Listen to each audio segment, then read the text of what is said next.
So Clinton, today I want to discuss group riding, and I think there are probably 3 or 4 real key elements to riding in a group safely.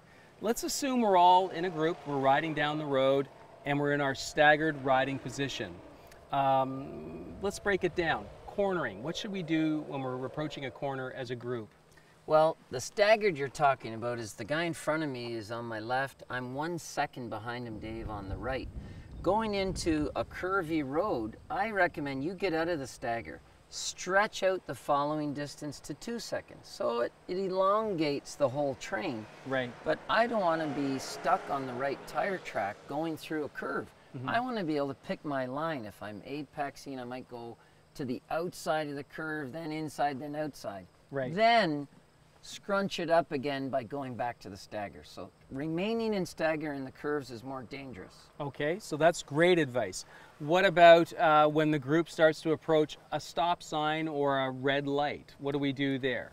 Well, it really helps if everybody in that group that night or that day knows the final destination. So if we get separated because your half of the ride got through, then I see a yellow light. I'm not running it just to keep up with you, Dave. I'll catch up to you. Right.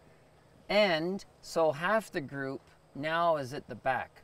In big organized rides, there's radios going. So they know they'll pull off at the Joe Rocket store up on the side. Yeah. And then they'll wait for them, a big parking lot. Or just continue in 2 separate groups. But the key is don't race through traffic stops or lights to keep with the rest of the gang. It's not worth it. That's extremely dangerous.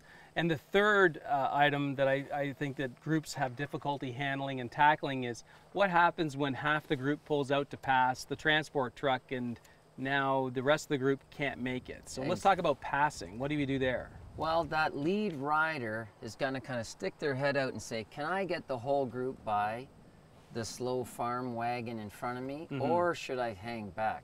But I think that should also be explained to the group and discussed. You don't have to go if you don't think it's safe. Right. Nobody's going to beep the horn at you and get you going, because people have actually been killed by playing chicken with oncoming traffic because they wanted to pass like everyone in front of them had. Right. Too dangerous. Wait, take your time, stick your own head out, use your own judgment.